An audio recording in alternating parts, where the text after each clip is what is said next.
Hey everyone, welcome to Post to Post. Thanks for joining me today. If you're new, my name is Neil. I'm joined here by Jason, who you probably know on the channel if you're already subscribed.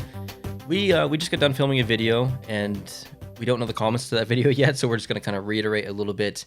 We're kind of doing this series where we talk a little bit back and forth about maybe something that you guys have mentioned in the comment section, whether it's a question, a topic of conversation, whatever it is. So if you have any topics of conversation that you want to hear us discuss, leave them down below in the comment section. In this video, we're talking about stars.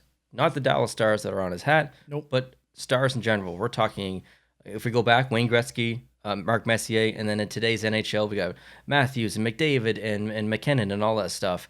And essentially, the difference of treatment, maybe, of stars back then versus now. I'll let Jason read the comment. He's got it up on his phone.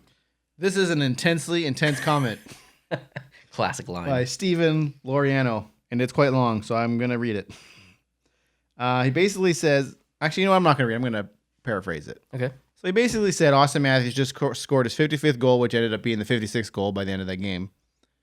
Most goals ever by an American. Most goals ever by a Toronto Maple Leaf. Yeah. Big news. Where's the marketing? He's basically asking, why isn't the NHL marketing the superstars?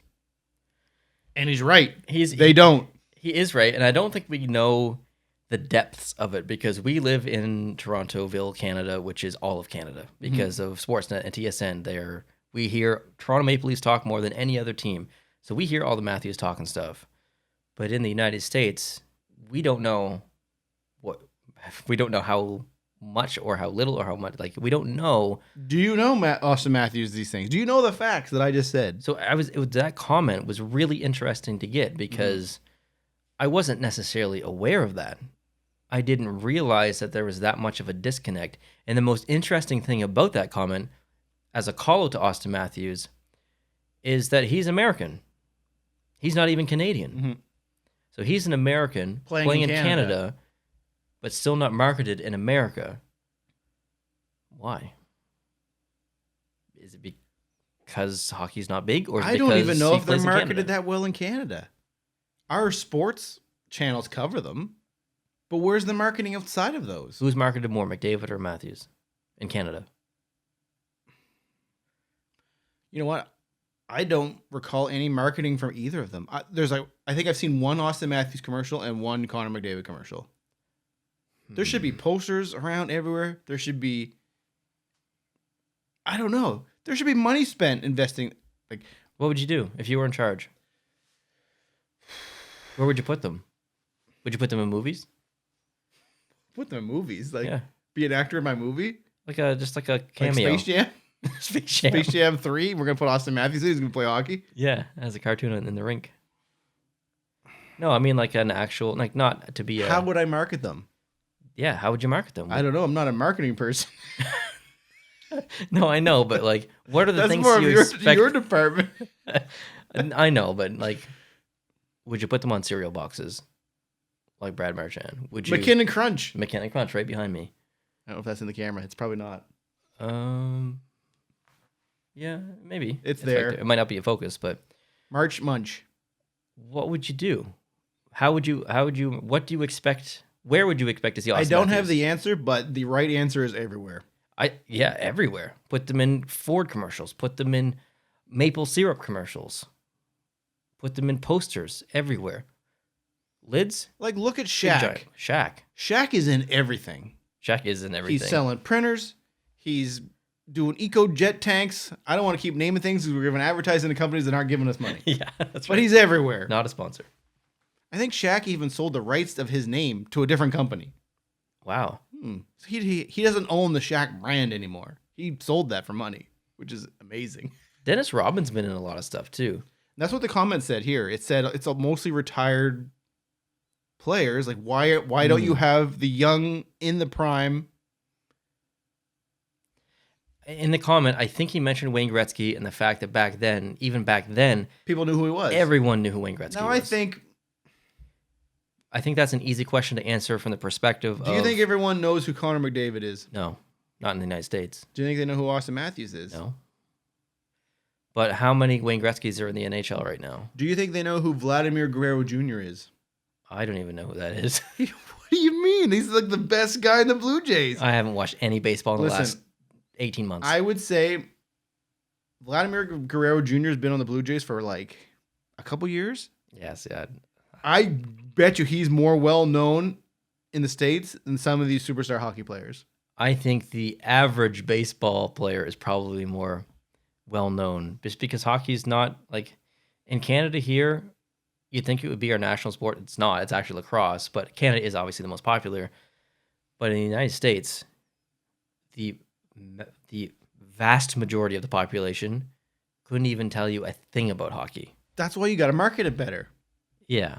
But how many Wayne Gretzky's are in the NHL right now that you can market? There aren't any. I don't know. We got a lot of Wayne Gretzky's right now, though. No. No. Wayne Gretzky got 260 some points one year. Different era. You've got McDavid and Draisaitl. How many more points does McDavid have than Draisaitl? I don't know. How many points does Draisaitl have over McDavid? I think it's insignificant. It doesn't matter. They're too close. They're not a Wayne Gretzky. There's either no Wayne Gretzky's or there's 15 Wayne Gretzky's in the NHL. There's not just one. I think there's 5. No, there's none. You can't market 15 or you can't market 0. There's no standout player in the NHL. As good as McDavid is, Austin and Matthews Draisaitl has the most goals by an American player ever. Super impressive. That's a new stat. That's a mini Wayne Gretzky. He has the most goals as an American player ever. All time. Already. All time. I don't believe that. An American-born player, he has the most in a single season. More than Mike Badano? More than anybody. More than Jeremy Roenick? More than fired Jeremy Roenick. That's right. For saying those comments. Really? I didn't know that, actually. And it's only going up. The season's not over. Market this guy. Are you talking total? I'm talking about the history of putting a blade on ice and hitting that little shimmy around. It's not that I don't believe you. but I don't believe But I need to look it up. I can't believe. Don't take us the right way, but you're full of beep. He's, 6 years into his career? I just find that hard to believe that he's scored more goals already than someone who's had a 20-year-long career. Not more goals total, more goals in a season. Oh, see, that's what I'm saying. Total. Like, I total just in his career. In a season. 56 in a season. No, I was saying total. If he scores tomorrow, which is Saturday, which is not for you, this has already happened. So if he did score, if you're watching this video. Oh, no, this video is not going out till like... That's what I mean. So this game I'm talking about tomorrow has already happened by the time people watch this. By the time people watch this video, a week and a half will have passed since they're playing Montreal on Saturday, right? We're filming this on... Friday. Yeah, but they're not going to see it until like literally the next Sunday. I know, which means this game has already happened that I'm talking about. So for us, the game has not happened yet. It's tomorrow. Right. For you, this game happened like a week or two ago. It is April 8th as we're filming If this. Austin Matthews scored... I'm going to talk past tense because for you it is. If he scored against Montreal on a hockey night in Canada, 1 goal, he has 50 goals in 50 games in the last 50. In the last 50. That's impressive because that's... Market this guy. I'm trying to think the last...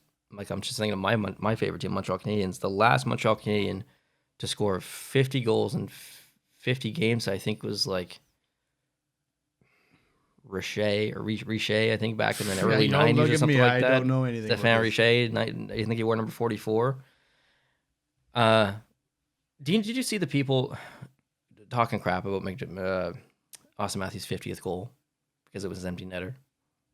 Why does that matter? Like, who cares? What happens if goal 39 was an empty netter and goal 50 was not an empty netter? Yeah. Still takes goals to get there. You're going to crap on the 39th goal? Yeah. Like, how many empty nets does Ovechkin have? If you want to criticize Matthews for something legitimate, like in the playoffs, has he shown a lot of grit? No, he laughs when he gets hit and stuff. He doesn't show any aggression. I think that's over. I think it is. He got a lot of heat for that. Yes, 100%. I think it is too. But if you want to be critical, I'm not gonna fight back. Be critical about that. Don't be critical about the guy's actual skill, what he's good at, is putting pucks in the back of the net and being an incredible offensive player. You can't be critical of that. He's proven himself. He's one of the best scorers in the NHL. Top 3, absolutely. Yep. You can't be critical of that. Who cares if he scores in an open net? He's He might be the best scorer in the NHL right now. He might be, but Ovechkin... I think since Matthews came in, he has more goals than anyone else. I think he gets more opportunities because he has that skill set. Same reason why I think Ovechkin doesn't have to move. He just sits there on the dot on the power play. Which is ridiculous. I don't know how you keep scoring when you know where he is. It's been 16, 17 years of that guy sitting on the dot and no one bothering him. Just like, yep. All right. Yeah. So I guess you got to. Steven's right. You got to market them. I'm not a marketing guy, but like, how do you have to grow the game? You have to pay to play. It's called investing. In today's market, in today's world, they're so overwhelmed by personalities. I think you got to focus on his personality. Give him his own show. Give him his own reality. What if he doesn't want a show? He doesn't seem. How would he not want his own show? Hockey players are not supposed to have emotion. Right, but have you seen the way this guy dresses and who he hangs out with and stuff? He loves the Beebs. He loves the Beebs. He loves the scene. He wears whatever he wants. This guy likes attention. Yeah, but he's fashionable. Like he goes out to like UFC events with an entourage. Yes. And they're like, "Hey, look who's here." It's the guy he's with. No mention of Matthews, one of the best players in the NHL. Look, he's Justin Bieber's here tonight. Austin Matthews, literally right beside him. Yeah. So someone like that would allow, put him, show his personality. He's funny. Have you ever seen any interviews with him? Like, he said some funny stuff. Like, make him a character. Make him somebody other than a hockey player. Like PK Subban. There was a guy in the Toronto Raptors. I can't remember his name right now. I wish I. Is the guy that makes cooking videos on YouTube? He had a cooking. Yes. Remember I sent you the one where he cooked like cow penis or whatever. Oh, he had a.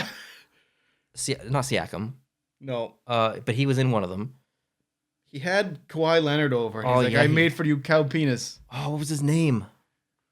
Oh, it's gonna bother me now. It was such a good video. It's right there. It's literally right there. He basically started a YouTube channel where he cooked for his teammates. And he's funny. Oh yeah, good personality. Like a personality like that. Austin Matthews, start your own YouTube channel. Not maybe. Well, I mean, also he gets money. And what do hockey players want? See, money. That's another thing. Okay, one of the bad things about playing in Canada is mega tax.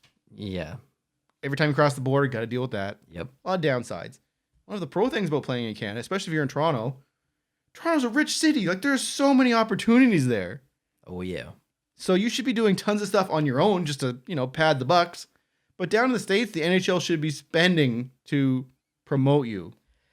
100%. Look at PK Subban. I know there's a lot of PK Subban haters. PK Subban has had a little fall from grace, I'd say. He has, but in the NHL, in the world of the NHL, yes. He's going to be an amazing announcer. But as a brand, dude, he's got so much going on. He's into fashion. He does broadcasting as well. A lot of these guys are without, like JVR. Yeah. Owns a suit company or whatever. Yeah, yeah. Like, these guys are like, one thing I've learned, if you have money, you're like everywhere getting more money. Totally. Which I don't have money, so I'm not everywhere. But it's like, these guys don't just play hockey and make $5 million a year. They take that money, invest it in other things, and they've got all these side projects going on that most of us don't, like March Munch. And then him and, what's his name, had a series on TV where they go fishing and stuff. It's just like, what? Yeah, and then I think, like, Pasternak with Dunkin' Donuts. He's done some pretty funny commercials with Dunkin' Donuts. I know it's not his thing, but he gets a penalty, and they're like, "This penalty," and it shows him like going into the penalty box on like a side ad. Like he used to do that. Like, I don't know. Those are like in-game things which are funny, but outside of the game, like there should be billboards on highways. There should be like, I don't know. Yeah, definitely. But the one reality TV shows too. Like, what's that one with that used to do Fear Factor? Fear Factor. That doesn't exist anymore. No. Put them on something like that. Like get their personality out there a little bit. Do you listen to the Steve Dangle podcast? A little bit. Me too. I really like it. I usually don't listen because I just don't have the time. But his podcast is excellent. Anyways, where I'm going with this is that in the one clip that I did watch recently, I might watch like 15, 30 minutes a month of whatever comes out of his stuff. But they were talking about how Brendan Gallagher made some comments about Tim Stützle because he faked an injury, laid down the ice, his whole yada, yada, yada. And then he was out in the power play in the next shift or whatever. And Brendan Gallagher called him out afterwards. He's like, stand up, you're embarrassing, whatever. If I was on that team, I'd have a talk with him or something. He said that to the media. And it was very well worded. And Steve Dangle and the Jesse and Adam were like, he's going to have a podcast someday. Like, he's going to be in broadcasting. He's going to be, and they're right. Yeah. Like, because I can see that from, because Brendan Gallagher is funny. He's not really afraid to say certain things. PK Subban is the same way. We already know PK Subban is doing some broadcasting as soon as he retires, okay? Yeah. There are other personalities in the NHL, 100%. I would bet you $1,000 that we don't know about that would be amazing in a show, on a podcast, on broadcasting. The NHL could use that. Mm-hmm. They could market that. Like people fall in love with personalities. Look at Steve Dangle. hundreds of thousands of people love Dean Dangle because he's awesome. Mm-hmm. There's tons of, I bet you, personalities in the NHL. Allow them to have their own podcast. I don't know if that's against the rules as far as media regulations and stuff. See, like that gets messy. The NBA, there's a lot of players that have their own podcasts. Like Yeah. Dan Green has a podcast, like the Green Zone, like. And then the opposite of the NBA, I would say, is baseball, where baseball is just like the most, it's almost like golf. It's like, oh, we're too good to whatever. Like, it's like, don't want any personality here, show anything entertaining. And hockey is somewhere in the middle, I think. It's like, what are you doing? It's like people who want to do it, but they kind of can't. Yeah, you get people like PK who are like, remember when PK was doing his celebrations when he was with Montreal? People were like, quit hot dogging, like whatever, like, and it was kind of frowned upon back then, like don't show off or whatever. And now look where we are with all the younger players. It's like it's moving in that direction of personality a little bit more. And another thing I don't like is when a player tells you what he thinks and the media doesn't agree with it, they chirp him for it. So they're like, I hate these interviews where you're like, oh, I got to get pucks in deep. Yeah. It was a great team effort, blah, blah, blah. We need more personality, these guys. And then finally a player will speak and you'd be like, oh, I don't think you should be saying those kind of things. Yeah, you're right. You're 100% like, well, right. what do you want? Yeah. I hate that. It's frustrating. Don't say you want to know what the guy really thinks and then chirp the guy when he tells you what he thinks. Totally. We need those genuine comments from players and don't complain about it when that's what we get. Like if all we're going to get is pucks in deep, team game, how, describe your 56 goal. Oh, it's a team effort, blah, blah, blah. If that's all we're going to get, then take those out of the game because they're useless. I don't need to hear a guy repeat the same thing that every other guy is repeating. Yeah. I want to hear something genuine. And that's what we get like 80% of the time. It's a bunch of BS that we've heard 1,000 times. That's why there's memes of it. Get pucks deep. It's the most generic Mike Babcock answer ever. And that's what we get all the time. And you're right. Who was it? There was a color commentary person said they were complaining. A player commented on a poor play. Oh, I'll never remember the name, but it goes right in line with what you were saying. There was a comment made by a player, and in between, I think it was the first and second period, he's like, that was a bad take from the player. That's not what actually happened, or whatever. He shouldn't be saying that. Kind of along those lines. It's like, even if he's wrong, at least he said it. Like that's important. You got something out of it. Yeah, you got something out of it. You might not have agreed with it, but you got something out of it. You got some kind of non-robot personality that we usually get. And we are way off topic from marketing players, but like that's pre-COVID. That's what, I don't know if we call them journalists or reporters or whatever. That was like their job, was to go into the rooms, to the scrums, and just talk to people. Mm-hmm. Like you didn't have to you would just talk and you'd find something out and then you report that. Or you'd be able to go on a talk show and say, oh, you'd bring something new no one has ever heard before because you had that conversation. Now COVID's hit. They're not in the dressing rooms anymore, so you don't have that anymore. So now it's just back to the generic bullcrap. So yeah, if you are a reporter out there and you're going to chirp them for saying something off script that you don't agree with, just don't. Yeah, I agree. Now, there have been a couple podcasts where current NHL players have joined. Have you seen the interview with Jack Eichel after he got traded to Vegas, but before he played? It was on a YouTube channel. It doesn't have a lot of views. Was that the one where it's from a guy who had the same surgery as he did, but is that the one where he was talking about how he couldn't wait to get out of there and stuff like that? No, he was already in Vegas at that point. Okay, then I didn't. It's a very good. He brought it. Lets it go. Oh yeah, that's Eichel. But he was very truthful and very like, here's what they were good about, here's what they were bad about. Mm-hmm. This is what I wanted. This is what they wanted, and this is what happened. Here's where the pain points were. Here's where the frustrations on both sides, and this is what led. Like he kind of explained it all. It's a long conversation. If you've not seen it, it's a little out of date now. But if you've not seen it, I would highly recommend it because it's the rare time that I felt like I got pure honesty from an NHL player. And I'm not a big Eichel fan because I felt like when he came into the NHL, he's a little bit entitled and stuff. He's cocky. Yeah, it's like some of his interviews and stuff. It's like, I don't know about this guy. But in that, I've gained way much more respect for Eichel because of that conversation.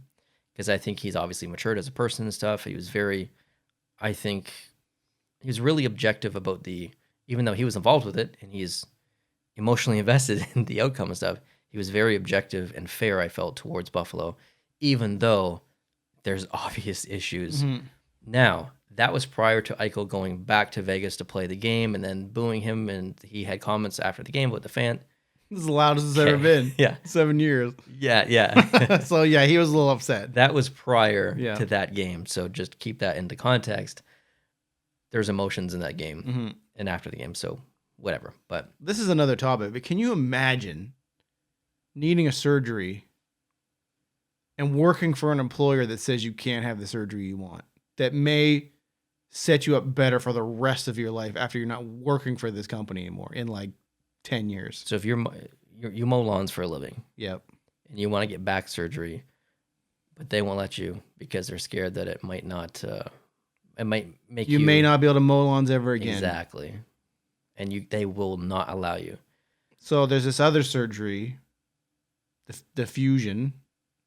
We're getting way off topic. I'm gonna stop after I say this, but like, there's a 25% chance that you're going to need another surgery down the road because it's going to act up, versus them putting a plastic piece or whatever it's made of, an artificial disc in your ribs, whatever, I don't know, your back or wherever we're talking about. Yeah.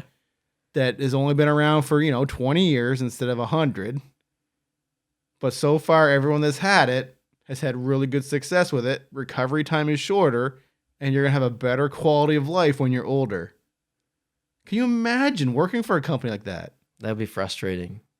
And this just happened in the most recent CBA they signed, where they signed away the rights to their medical stuff, and the players didn't know. And I don't want to get into this. This could be another video. But the players didn't know? The players did not realize this is a huge union issue right now. And there's nothing they can do about it. Why didn't they know? Because the way it was worded, they didn't realize that they were basically handing over their medical choice to the team.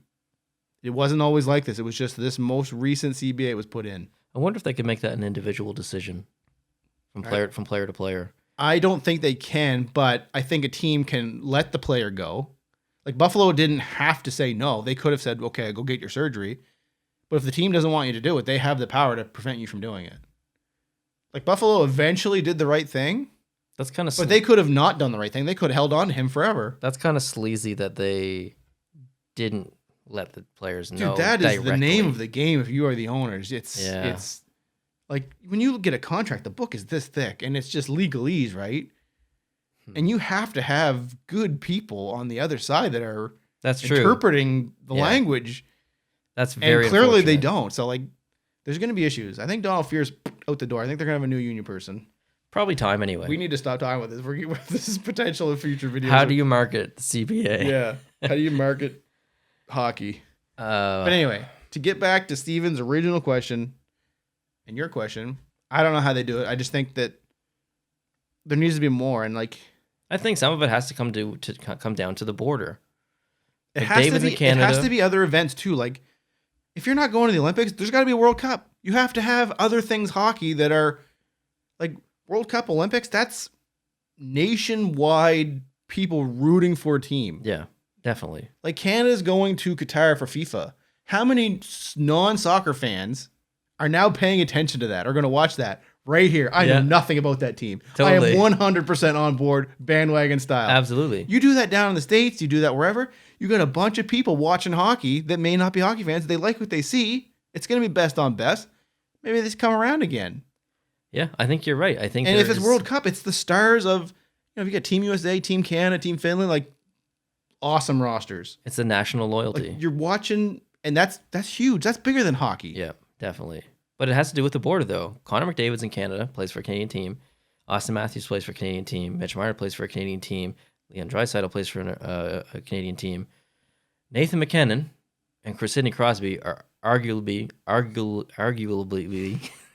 Jeez, I'm not even gonna try again. That was intensely intense. We'll say Ovechkin too, maybe. Like, oh no, totally. He means going for a record. Obviously, there's some in the United States, but there's lots in the States. There are so many. There's lots in Canada too. So many in Canada. Like the younger ones are kind of in Canada, and not in the United States, where Ovechkin, Crosby, McKinnon's still obviously young, but the next generation seems to kind of be mostly in Canada right now, at least.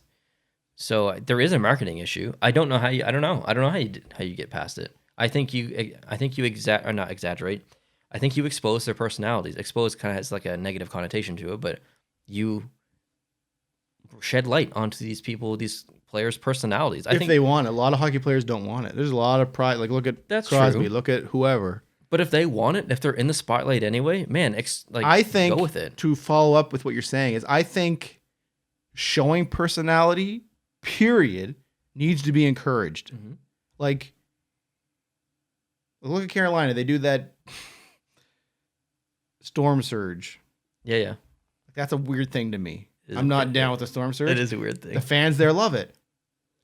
That's just something they do. That's something that's never been done before. Things like that, okay, maybe not quite like that, but you score a goal, you do whatever, like celebrations, like you need just more personality in the game should be encouraged. Because I agree. the old school mentality is to not have that. It's just do your thing. You go to work. That's right. And then you come home. That's right. That's basically it. And it needs to be not that anymore. We need to push it. Because, I mean, everybody's time is limited these days, and especially like the younger crowd. Like, how are you going to get their attention? Mm-hmm. You got to have young, good players that show personality. Maybe they have Instagram accounts. Maybe they get lots of followers that way. And that, like, I don't know. I still think you could do it with shows and movies. Because and documentaries as well. Like, think about the F1 documentary on Netflix. Have you watched that? I heard it's Super popular. Got so many people into F1. Mm-hmm. And movies as well. Like, there's been some really good baseball movies over the years. What do you think about the Amazon Prime thing on the Leafs? I haven't watched it. Really? Yeah, I haven't watched it yet. Oh, it's good. I thought we were going to watch it in a video sometime. Really? Or stream it. We talked about streaming it on Twitch or something like that, but Oh, yeah, because it's on Amazon. 'Cause it's on Amazon. Technically, we can do that. yeah. It's a watch party, but Yeah, watch party, but I haven't watched the last episode yet because I didn't want it to be over. I want to watch it. Like, I'm really looking It's- forward to it. But that's like, there's such a specific thing on Amazon Prime. Like, let's get something on Netflix. Let's get a really good movie. Like, Miracle on Ice movies But really like good. they were saying, like that should have been the success story that they were filming, and it was an epic collapse. Oh, it was. So who is going to want to sign up for that with the risk of showing how bad? Because I mean, you hear everything. Like you get the guys being called into the GM's room and basically being told like we're not getting it. Like that's super embarrassing for the players to have that kind of laundry aired out. And you get the coach just like chirping at players. You get like they don't show everything, but you get the gist of when things are good, but when they're not good, it's like woo. Yeah, but I mean, that's reality TV, and you're going to get the good with the bad. But some players don't want that. Then they need to grow a pair. Take accountability for their actions. If they make a mistake, own it. I'm not disagreeing with you. I'm saying, yeah, but I'm just saying, take accountability. If you make a mistake, you own that. Okay. Would you want Montreal to do that series if they completely tanked out? Absolutely, because at least I get to know some about the players. See, I think so too. Even if they made him, I'm still going to be a Canadians fan. I don't care if I think on the other end, you get to see that. Like Dad and I will be watching the Bruins. I used to watch games with them quite a bit, and we're just like, why does this guy keep X? Like, why is nothing changing? But then you watch like the Leafs behind the thing or behind the B on the Bruins. You actually see the coach chirping the guy out for doing that thing. So it's not like nothing's happening behind the scenes. You actually see them trying to address it. Yeah. The player's just not doing it properly. that needs more exposure. Like there 100%. needs to be I think every team should have one of those. I completely agree. Why it's not? Like, who did? I think HBO did one on the Winter Classic, Road to Winter Classic, or Road to something, and it had 20 for 20 or 20. It was 20 something. It was the Pittsburgh Washington one. That was the best Who one. was coaching Washington at the time? Was it Bruce Boudreau? It was Boudreau, and he was swearing up and down. All the moms were so upset over that. Like, I can't believe he's talking to those people like that. It's like, dude, if you have a 12-year-old in hockey, his coach is talking the exact same way. That is happening in the locker room. 100%. Yeah, especially in competitive hockey. And, and stuff. So, I mean, I will say, I think I'm on board with that. Sweet. These little mini series, there needs to be more of them. Yes, there does, and better exposure. That's advertising. Definitely. I don't know if there's one good right answer to answer the question, but I think the right answer to the question is that there are a lot of missed opportunities by the NHL. Before we wrap this up, I'm going to take the question and just veer a little bit. And I'm going to get your opinion on it. So this is kind of a similar line of thought. Okay. It's relevant to this video. Do you think, this is right out of the Jeff Merrick playbook. Oh. Do you think superstar players should be given benefit of the doubt on penalties? I.e., if you hook a McDavid, if you slash a whoever, a Marner, you are more likely than not, if it's a penalty, you're more likely than not going to get called because you interfered with a superstar player who could have potentially scored a goal, which is better at advertising for the league. We're going to show off the superstar players more, and if you try to mess with them, you're going to get called for it. I don't think the brand of the NHL is more important than the words written in the rule book. If you're going to play the game, play it fairly. If you're going to ref the game, ref it fairly.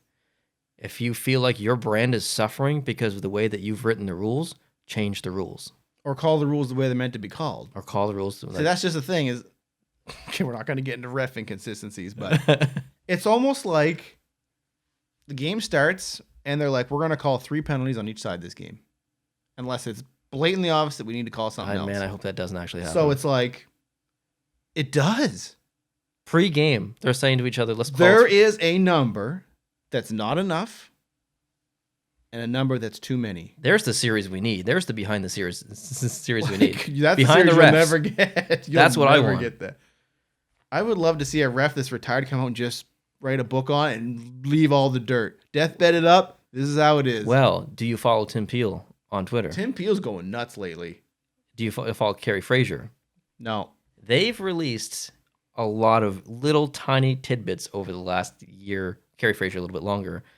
But some very interesting things, some really good insight for the first time in probably hockey history from a retired ref or from a ref that's Tim left. Peel didn't screw up. He just got caught with his mic, a different mic on. Yeah, absolutely.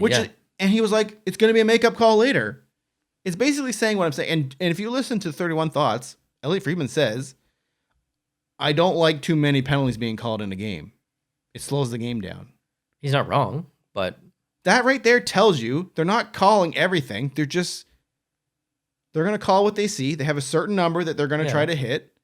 If something's egregious, they're going to call it. Mm-hmm. And if they've called too many for one team, guess what? It ain't taking much to get a call going the other way to even that number out. I understand that, but I don't like it. Like the game shouldn't be played like that. You got people like Matthews and McDavid who are superstar players who get hacked up on like crazy and don't get calls. Yeah, but I mean that's a difficult lens to look through. Like in the NBA, the stars get the calls. If LeBron James is going down for the net and you are kind of near him, you're probably getting a foul. Yeah, but you got to look at quality control. Who has the puck the most? The superstars, which means they have the most opportunity to get hacked and slashed. So you're seeing more of that on those players. Exactly, but what Merrick's comment is, let the superstars play by calling more on the other people, and then when they realize they can't get away with that anymore, it stops. It fixes itself. I don't think it would, though. I don't think it would either. Here's why. I'm trying to play devil's advocate here. He's right in theory. He's right. In reality, in theory, it's better. It's better if your superstars are superstarring. Yeah, but in reality, refs are inconsistent from game to game. One ref is going to try and be as consistent for 10 games and do a really good job. And what it means consistency, that one ref is not the same level of consistency to the other ref. And you know what's funny is I actually think they're kind of consistent to what they're trying to do in the background. Consistently inconsistent. Look, we know what we should do? We should go back and just look at some game sheets and just look how many penalties are on one team and how many are on the other and how close they are, generally speaking. That would be an interesting statistic. Like, there's no way you can tell me that on average, if you were to look at every penalty in every game, it's going to be close. There's no way. Not for every game. No, not for every game. There's a game where some team could have 8 because they're undisciplined and another team could have 3. But it ends up being 3-3 because we can't keep penalizing these guys. Yeah. And that's... Now we're off topic. We're super off topic. But that also, there's a whole other conversation too, where does reffing change in the playoffs? This is the marketing video, overtime. Right? Okay, just wanted to make sure we're still talking about that. Oh yeah, this is marketing of the game. And it's still not of the player. it's relevant because the superstars are the people that are going to attract the people to your game. So if you're a fan in the United States, you live in Helena. Boise. What? Boise? How do you say it? Boise, Idaho? Boise? What? Bose, Idaho? Boise? Bossy? Boise? I don't know what it is. Boise? B-O-S-E. Is that how you spell it, right? I don't even know what you're saying. Is it Idaho? I don't even know if it's Idaho. Boise? Boise. Boise. Well, it's like, what Is are you that talking Idaho? about? Boise, yeah. Yeah. Boise, Idaho. Boise. Let's say you're there. Okay. That was the whole point of that. Epic. Sorry about that. You were getting into hockey, and you're watching, we'll say, McKinnon. Okay, you really like McKinnon, and he keep getting hacked and slashed. He can't finish. Mm-hmm. You're trying to get into hockey. You're like, why don't they just let him go? Like, just let him play. I'll go watch basketball. Do you think that happens? Do you think there's fans who are trying to get into hockey, but somehow the rules or the calls or the penalties are removing them from the game? It's possible before they can get into it. I wish we could have Jeff Merrick on here to talk about this. We need to get bigger. Yeah. Subscribe so we can get Jeff Merrick on That's here. right. But maybe they're not trying to get into hockey, but maybe they just randomly flick on. And everyone looks like they're doing the same thing because the superstars can't. The question is, I guess, for people that are watching this video is, do you think the superstars take more penalties than they should be, or have penalties what's the word? Infracted on them? Mm-hmm. It's possible. Like you said, the superstar players have the puck more often, but I know for a long stretch, McDavid was getting hacked. He was. No calls. He was getting frustrated. And Crosby to a point. Yeah. And it's like, okay, why are you not calling that? For example, in another league, if you're a superstar player or if you've been in it long enough, you've earned cred. It's kind of the reverse if you're a troublemaker like Marchand. Marchand does not get the benefit of the doubt on close calls because he has a history. Yes, that's true. The good players, the superstar players, aren't being reverse treated the other way. And the question is, if they were able to have more free reign and calls on them, would the product be better because they have more opportunity? And then maybe when a random fan turns on the channel, look at that guy go. And this year there's been more scoring too. Scoring is going up, which is very good. It's good for the brand, good for new fans, good for star players. I think we're at an average of 6 goals a game this year or something like that. That kind of goes in line with the original question in a way, where the brand of hockey is almost enabling potentially new fans in the United States eventually for some of the superstars. Mm-hmm. But I think going back to a little bit off topic in your previous comment there, I think it does happen in other sports as well. I think of baseball specifically with the umps. I think depending on who comes up to bat, they may just slightly change their vision. I think we have robo-umps next year. What? What'd you say? I didn't know what you said. I think we have robo-umps next year. Robo-umps. Robo-umps. I don't think the baseball traditionalists would appreciate that. I think it's already in the works. I would be fine with that because I want the call to be correct. Same in hockey. Could you have robo-refs in hockey? See, I think you could. I don't think so. It's too subjective. Well, the rules aren't written.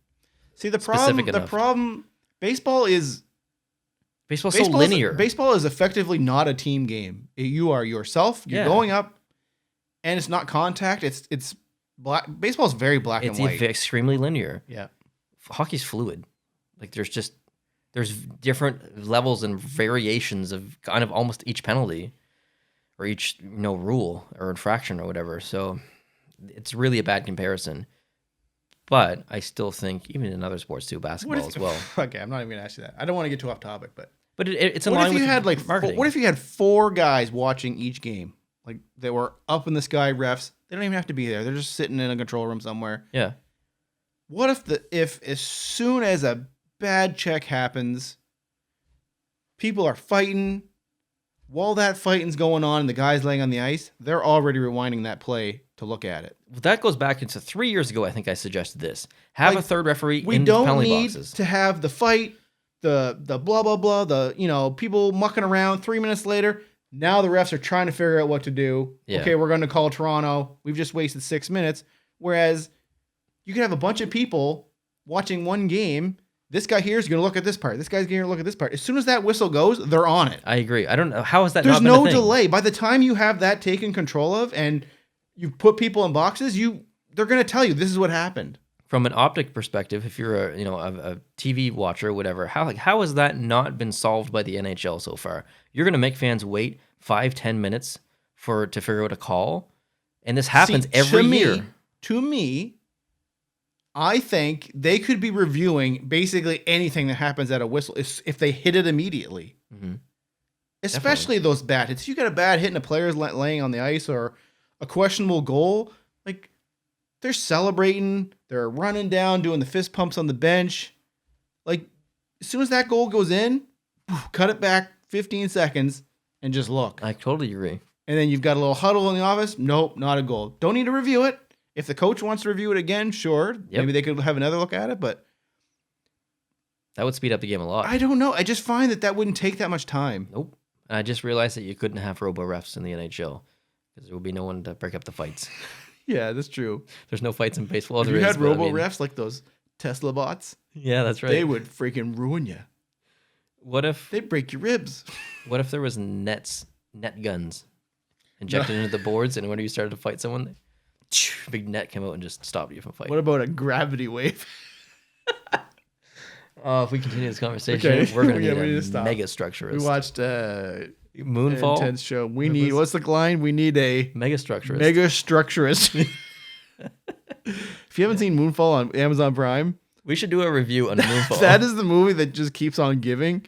Neil's like, you haven't seen nothing yet, and it's just getting more wild. I'm not going to spoil anything, but I'm just like, okay. Yeah. It starts off kind of normal, and like, okay. It's got potential. Oh, wow. And Neil's like, no, you haven't seen nothing yet. I'm like, okay. No, you haven't seen nothing yet. It just, I have no words for that movie. Yeah. It's crazy. Anyways. Steven, I don't know if we answered your question or not. I think we talked about marketing in general.